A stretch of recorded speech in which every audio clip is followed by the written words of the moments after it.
د ټولګټو وزارت د سړکونو د ساتنې او څارنې معین محترم الحاج معاون مولا عبدالجبار چې یوه تخنیکي ټیم یې ملتیا کوله د هیواد لسو غربي او جنوب غربي ولایتونو ته د خپل کاري سفر په ترڅ کې د کابل کندهار لویې لارې د بیارغونې له روانو چارو څخه د لیدنې ترڅنګ د دغه ولایتونو د ټولګټو ریاست او قراردادي شرکتونو له مسؤلانو سره وکتل او هغوی ته یې د کار د چټکتیا او غوره کیفیت په هکله لازمي لارښوونې وکړې. د دغه سفر په اړه د ټولګټو وزارت د سړکونو د ساتنې او څارنې رئیس انجینر عبدالواسع صابري داسې وایي. د یو هیات تخنیکي سره لاړو، خپل د ټولو ولایاتو نه لیدنه وکړه چې په هغې کې ټولې کمې چارې چې اداري روانې دي په هر ولایت کې د هغو نه لیدنه وکړه او کمې ماشینري چې لرو په ولایاتو کې زمونږ هلته د هیوي ماشینري چې ورته وایي د درانه ماشینري د هغو نه لیدنه وکړه او اداري چارو نه لیدنه وکړه او هماغه سیمې چې مخکې تاسو ته وویل صاحب دغه کمې پروژې چې روانې دي هره پروژې دوی خپله کته شول او دی ولیدله او یو شی به زه تاسو ته یادور شم چې دغه پروژې چې موږ وایو په دې پروژې کې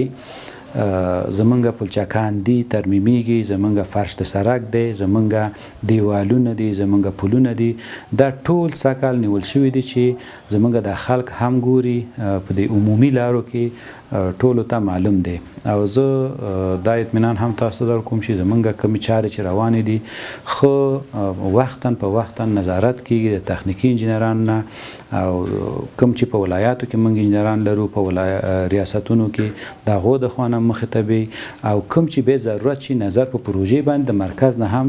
انجینران ځي او زمونږ پروژې مخې ته وړي چې په دې کې مختلفې پروژې دي هغه عملا تاسو یې په ساحو کې اینیسئ. ښاغلی صابري زیاتوي چې د ټولګټو وزارت لخوا سږ کال په ټول هیواد کې شاوخوا د ساتنې او څارنې د نوي پروژو کار پیل شوی او دا مهال جریان لري. هغه وایي سږ کال موږ ته چې کومه بودیجه راکړل شوې ده په دوه بخشونو کې راکړل شوې ده، یوه په عادي بودیجه کې ده او بله زموږ په انکشافي بودیجه کې ده چې دا دواړه چې راټول کړو د 2 میلیارډو نه زیاتېږي کې موږ د نوي پروژو نه زیاتې پروژې لرو چې عملا دا په 24 ولایاتو کې تقسیم شوی دی، نظر په هر ولایاتو، نظر په تخریباتو په هر ولایاتو کې. نو عملا دغه تاسو خپله شاهد یاستئ چې دغه پروژې چارې روانې دي په ټولو افغانستان کې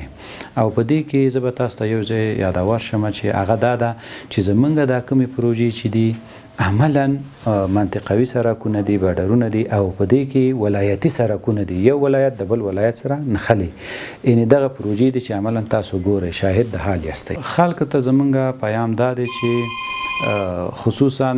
دغه موټروانان ته چې دیو دا درانه وزنونه راوړي، موږ به خپل ډیر کوششونه کوو، موږ به خپل ډیر زحمتونه وباسو، سړک به جوړ کړو، موږ سهولتونه راوړو خلکو ته چې دیو په ارامه په مسؤونه طریقه لاړ شي خپل سفرونه وکړي. خو موږ یو هیله د دې خلکو نه لرو چې زموږ د سړکونه چې جوړیږي د موټروانان او ډریوران او اتحادیګانې زموږ سره همکاري وکړي چې د درون بار موټرونه ته خپل کم وزن چې ټاکل شوی دی په هماغه معیار باندې راشي تر څو چې موږ د خپل سړکونه وساتو. دا په داسې حال کې ده چې د ټولګټو وزارت د سلنګونو او کابل کندهار لویې لارې په ګډون د هیواد په بیلابیلو برخو کې د لویو لارو د ترمیم او بیارغونې کار پیل کړی او دا مهال په چټکۍ سره جریان لري.